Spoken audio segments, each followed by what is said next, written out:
Graça e paz, amados e amadas, nós estamos em Números, capítulo 29, e aqui nós vamos dar continuidade, falando das festas que o Senhor estabeleceu para o povo de Israel. Lembrando que eles estão prestes a entrar na terra prometida, e agora Moisés está passando o bastão para Josué. E dessa forma, Moisés está explicando novamente, falando tudo o que o Senhor ordenou sobre as festas.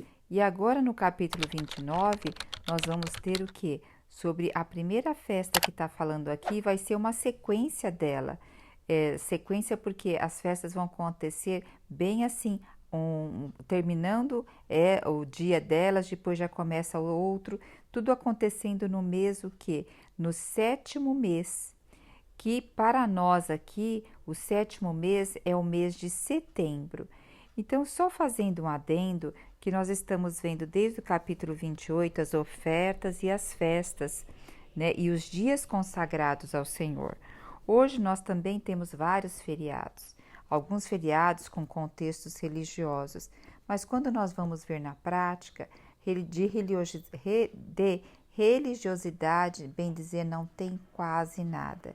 Inclusive, uma das festas que é o Natal, que é o nascimento de Jesus, que não foi nessa data, mas é uma data representativa que nós temos, nós vemos quanto foge, né, do verdadeiro sentido. Então, hoje, nós estamos longe daquilo que foi originariamente instituído pelas coisas do Senhor, para adoração, para estar na presença dEle, para ver o que vai no nosso coração, porque os momentos das festas religiosas também tinham essa conotação. Mas hoje nós sabemos que todas essas festas que nós estamos falando, elas se cumpriram em Cristo. Então, nesse capítulo, nós vamos ver muitas ofertas de cordeiros, de carneiros, de bodes, mas de Jesus, que é a única oferta que nós temos e que hoje, por meio do sangue de Cristo, nós podemos ainda apresentar a Deus. Jesus abre um novo dia para nós. E é isso que nós temos que gravar o quanto eficaz,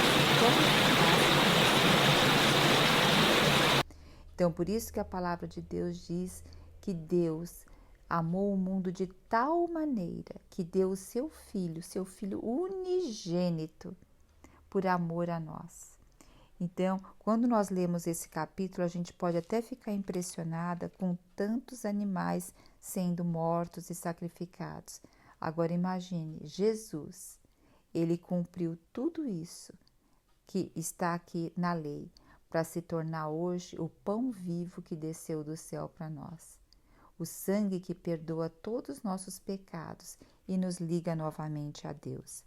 Então aqui nós vamos ver sobre as festas, né? E Deus estabeleceu muitos feriados, muitas festas. No calendário de Israel é assim.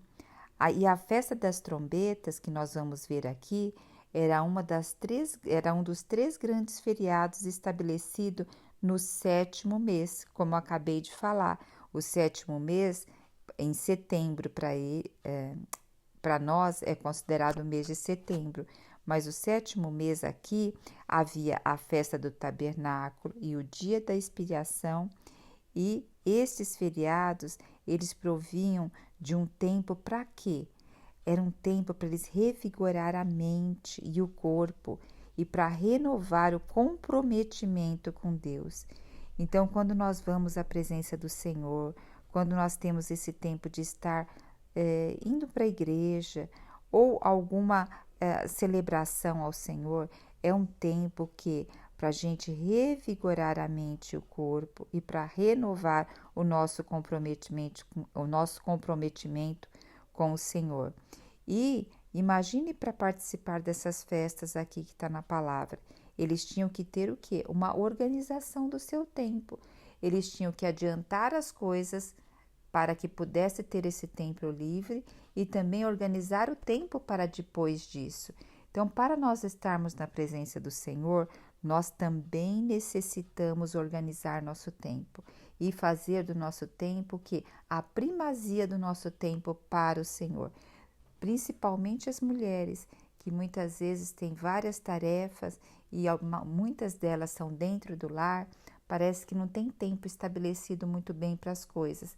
Porém, se ela não colocar limite no que tem para fazer, nunca vai ter um tempo.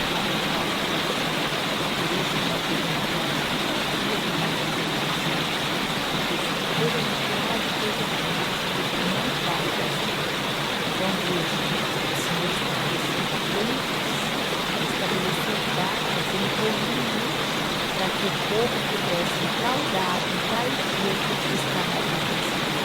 Assim, hoje, nós temos uma organização do nosso dia a dia para estar na presença do Pai. Versículo 1 ao versículo 6 desse capítulo, nós temos a festa das trombetas, e ela era celebrada no início do 7º mês, um mês muito ativo na adoração ao Senhor nessas festas sagradas.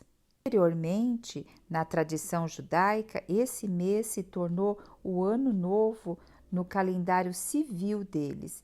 E aqui era tocada as trombetas, era o shofar, né, que era o chifre do carneiro, e as trombetas eram tocadas.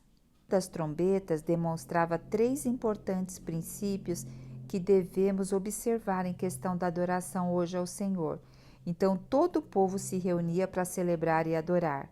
Então, nós também devemos nos reunir como povo de Deus para celebrar e adorar.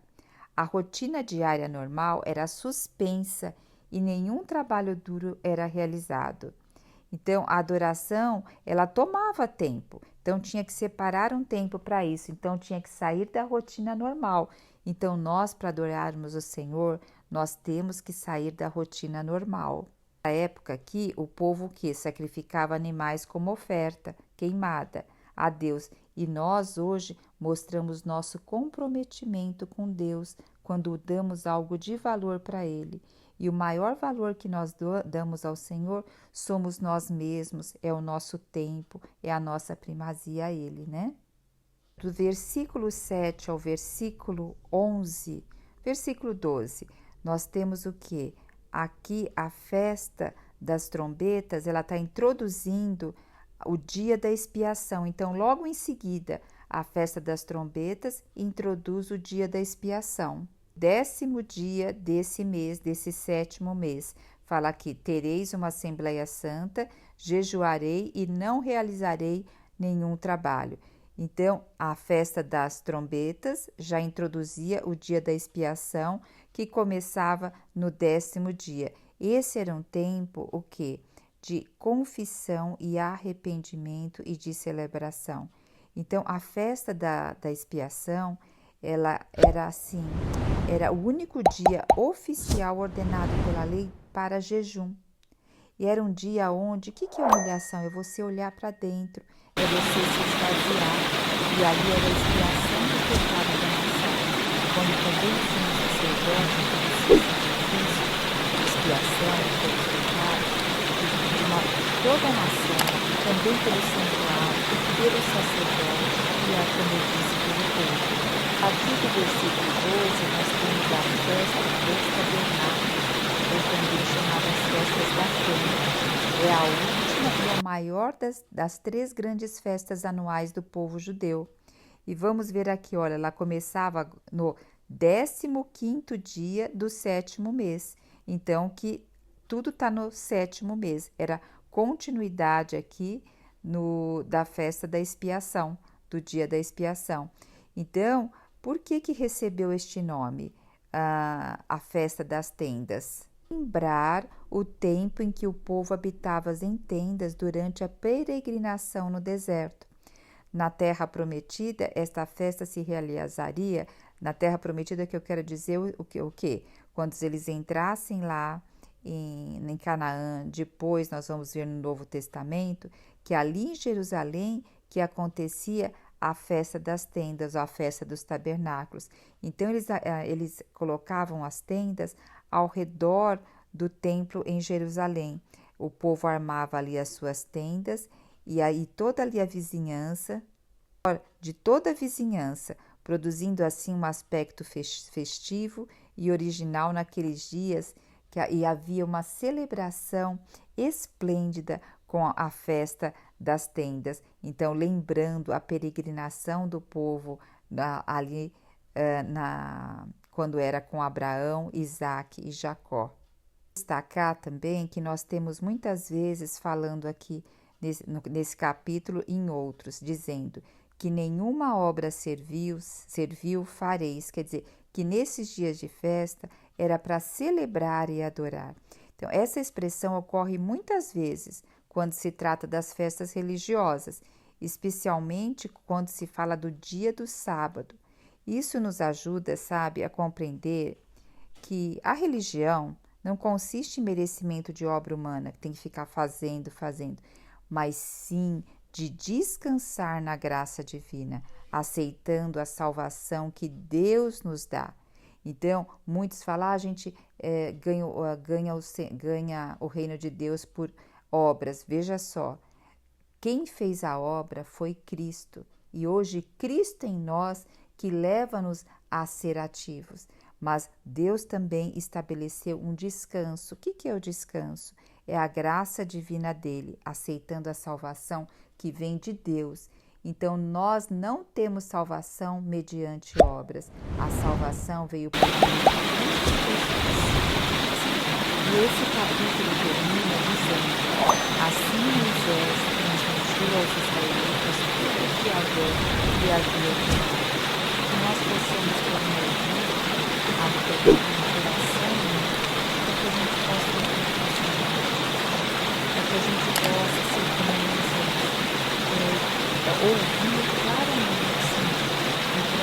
ouvir claramente o que o Senhor tem nos falado. Aleluia! Jesus Cristo é o nosso Senhor. Você já se viu sobrecarregada por pensamentos negativos e ansiedade?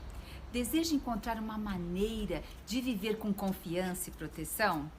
No Salmo 23, escondem segredos poderosos que podem mudar a maneira como você enxerga a vida. Nesta aula, você vai descobrir esses segredos e aprender a viver com confiança, deixando para trás os pensamentos negativos que minam a sua felicidade. Com a sabedoria do Salmo 23, você aprenderá práticas e princípios que ajudarão a livrar-se da ansiedade e encontrará orientação para experimentar uma proteção duradoura e encontrar paz interior. Comece a transformar sua vida hoje mesmo.